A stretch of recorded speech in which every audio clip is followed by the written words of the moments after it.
Hello, everybody, and welcome to the Crypto Hipsters Curtain Calls. This is your host, Jiahao Sun, the Crypto Hipster, where I bring you compilations of my previous seasons. These compilations in the Crypto Hipsters Curtain Calls are from seasons 6, 7, and 8. This is episode 44, entitled 1979.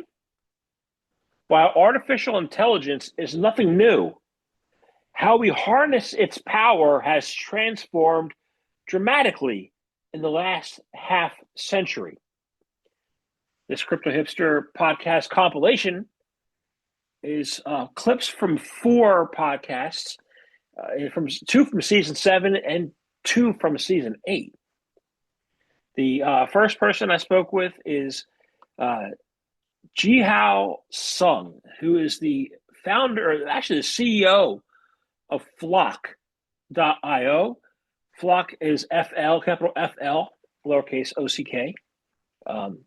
He is my 10th rendition of Crypto Hipster Presents Reporter on the Ground. These were conversations that occurred at Consensus 2024. And the publication date of this podcast is in June, end of June 2024 from season 7. We spoke about pioneering advancements in secure collaborative AI model training and deployment. The next conversation, which was a couple days earlier, published a couple days earlier, but it wasn't at Consensus. So it wasn't part of my Report on the Ground series. It was part of my Crypto Hipster podcast series. I had a conversation with Wei Z, who is the COO of ArenaX Labs. We talked about harnessing the power of artificial intelligence and machine learning to change the game and transform the world. Going along to the third guest, and from season 8 in October 2024, that was the very beginning of season 8, before I transformed my podcast from audio to video. I spoke with Brendan Playford, who is the co-founder at Masa. We spoke about, and this is October, we spoke about how to architect a decentralized global data marketplace for the AI era.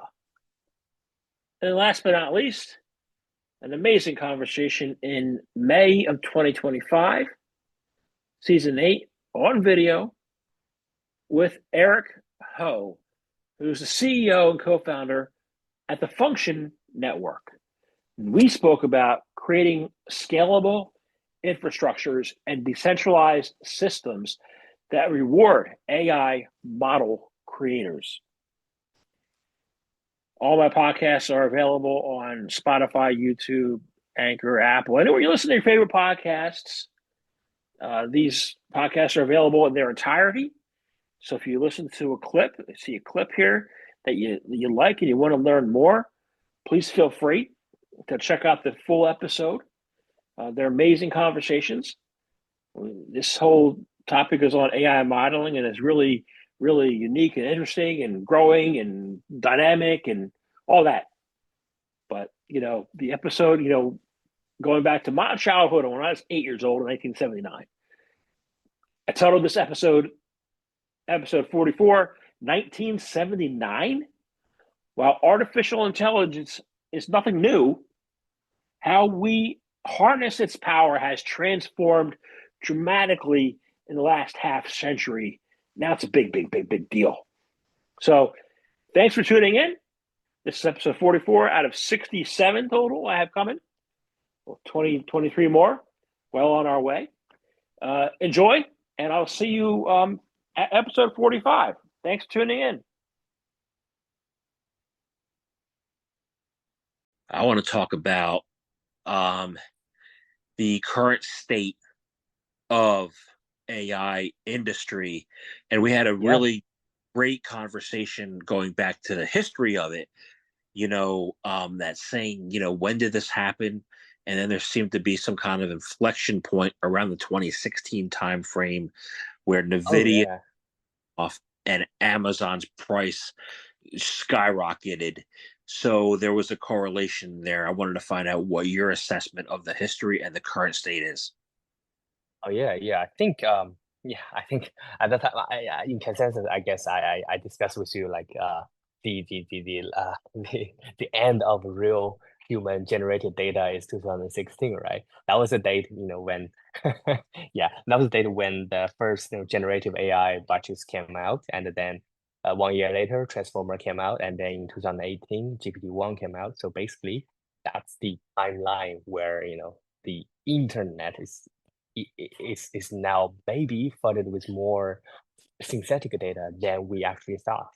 So if if a model is trained on such you know um, um, open open domain and synthetic data, which has some maybe have some bias on the version 1 of GPT, then version 2 of GPT train on those data, and version 3 of GPT train on those data again. Those biases will be amplified all the way up. That's why I think real human data will be so important and will be so valuable in the future. Data, yeah, I would say, yeah, generate a real generated data. Oh, sorry, I mean real data. Yeah, will be so important in the future because yeah, we will see soon. Like I've already seen some companies doing so. So they basically will use something like a Quora style, but then all the answers and questions are generated. If any question you're asking or searching online, they'll just give you generated answers. But that website is like indexed by Google. So it's basically if there's a new large language model coming today, when they look at all the online data, they basically they will read those data and thought they are human generated data. It's dangerous, right? It's quite a dangerous trend that we're seeing in current stage. And talking about some interesting news, I guess you noticed the story about Apple Intelligence, right? They just launched it in WWDC, I think Yep. uh a week ago. Yes, a week ago. Yeah. So I believe every industry players, all the behavior, sorry, all the industry players, their way of treating privacy, they're all doing the way I just described, trying to make the compute as close as the user, right?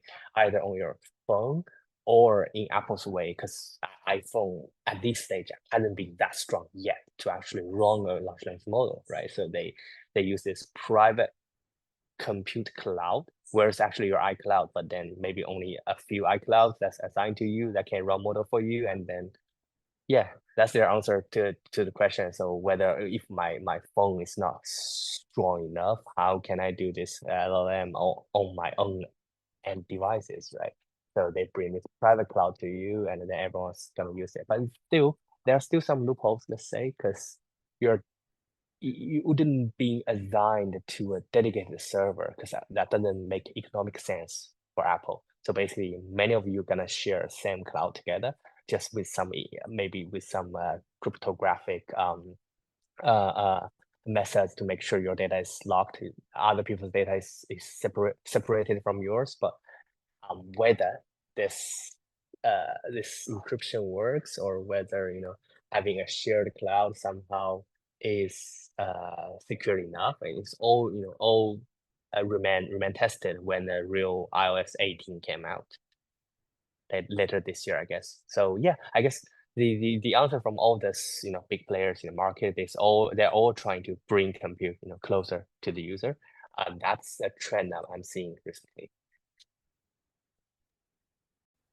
I see the benefits. Mhm. If I see it that's pretty cool.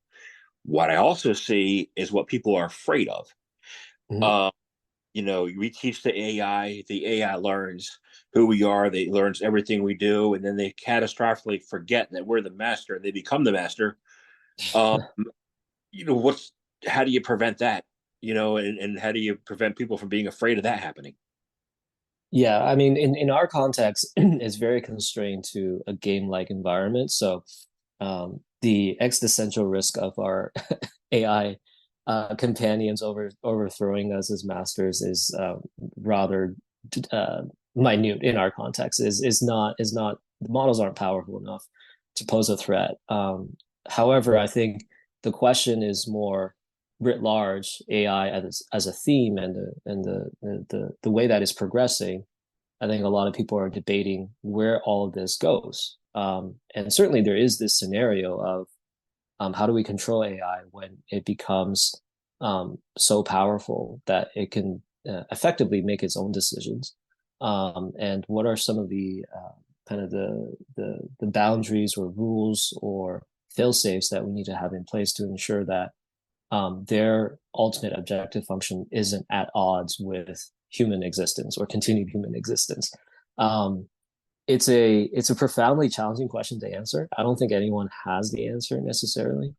I think generally I take a bit more of an optimistic bent. I think a lot of this comes down to thoughtful engineering, but also how we think about developing AI and machine learning systems.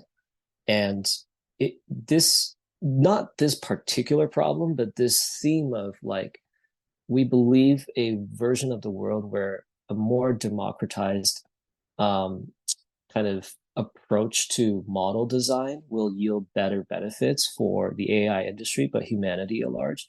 I think right now, one of the biggest challenges confronting the industry is that there's a consolidation of power in very few companies.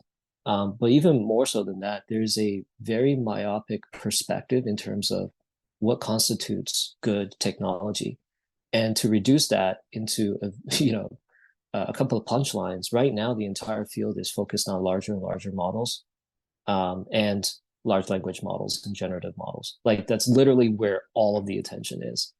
And we think that's actually a net negative in terms of progression in the industry, because it's not to say that LLMs or generative models are not useful. They absolutely are, but there are equally as exciting and interesting categories within machine learning that have not received nearly as much enthusiasm and as much attention, and are areas that we believe will yield much more impactful results going forward on a forward-looking basis.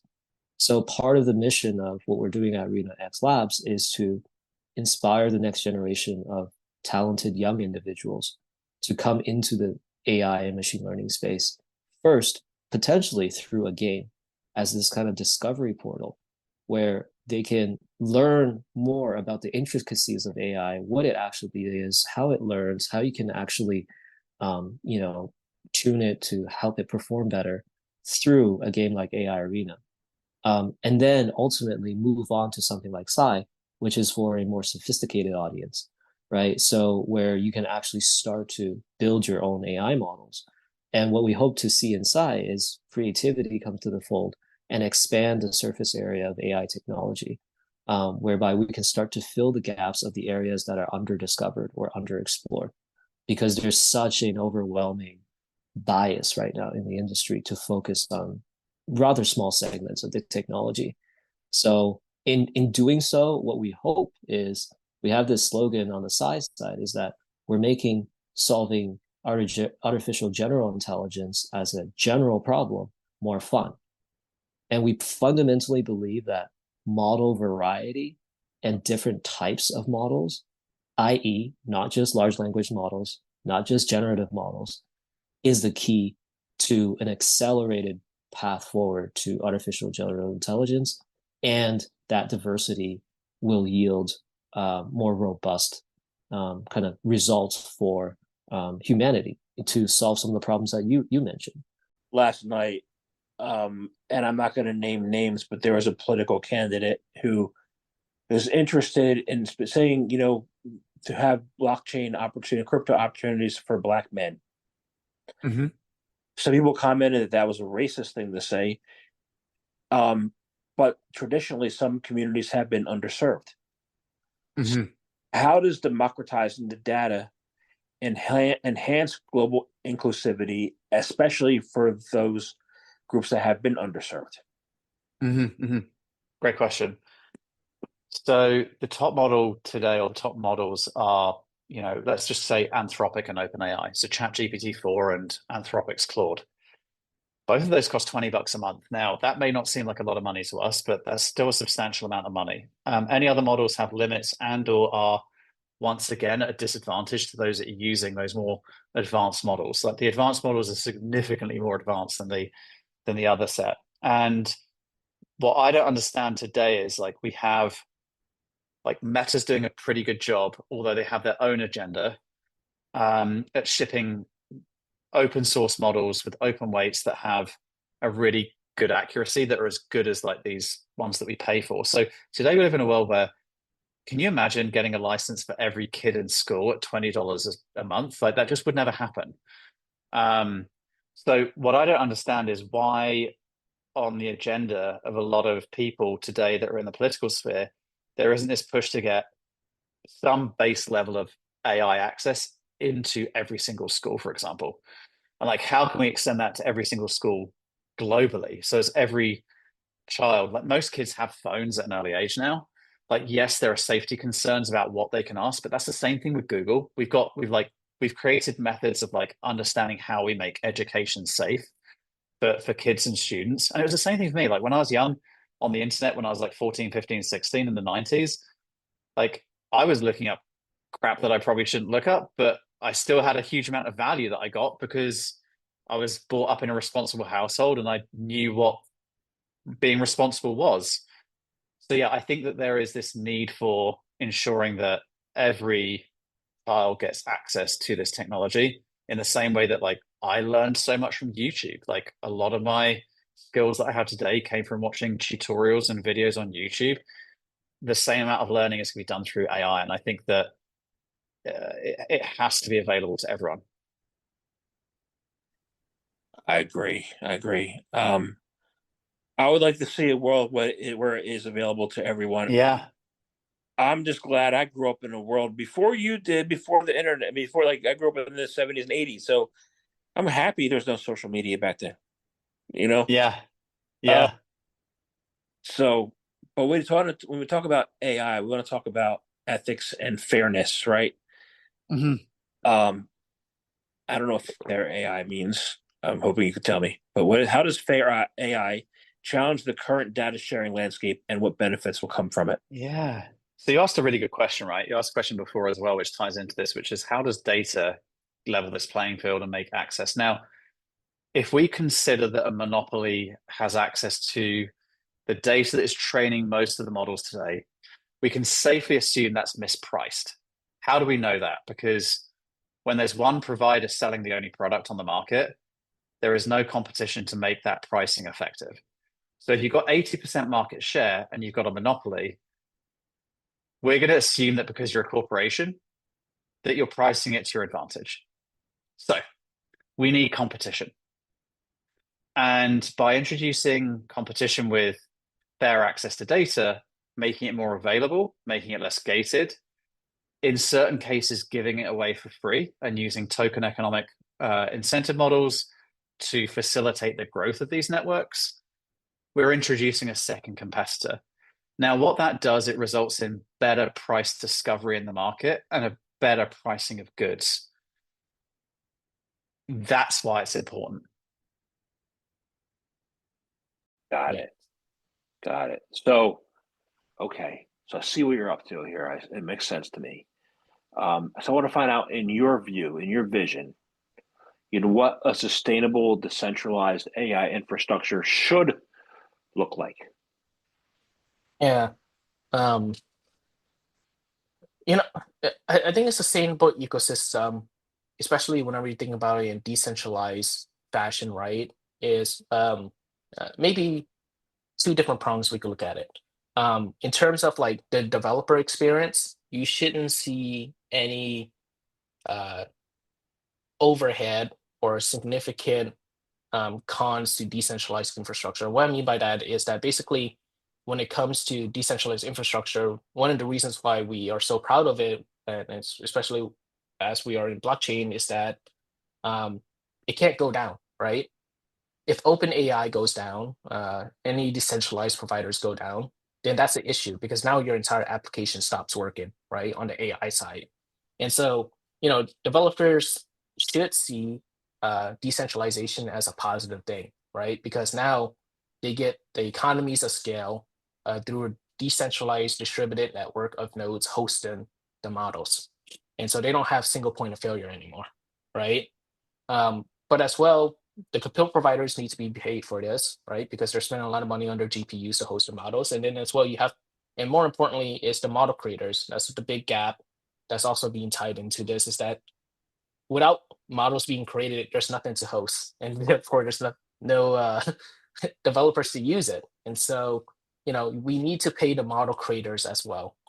All that revenue cannot just go down to the infrastructure providers. Some of that revenue needs to flow down to the model creators, right? And so, a sustainable ecosystem is that all actors are being incentivized in some form or fashion to participate in the ecosystem, right? Developers are incentivized through having access to the best models there currently are. Compute providers and model creators are incentivized through the Funk token, right? And the best kind of like analogy I could see to this is kind of like in the NFT space. You're familiar with the NFT space, right? Yeah. So, you know, there had to be someone who created the art for the NFTs, right? And generally speaking, there's something in NFTs like the royalty fee, right? So every time an NFT is bought or sold, some of that goes down to kind of like the artists or creators, right? AI researchers are also creators. They create the model, they architected the model, they push the boundaries of AI research, and therefore, they should be paid for people using the model as well, in a similar fashion that you would see within NFTs.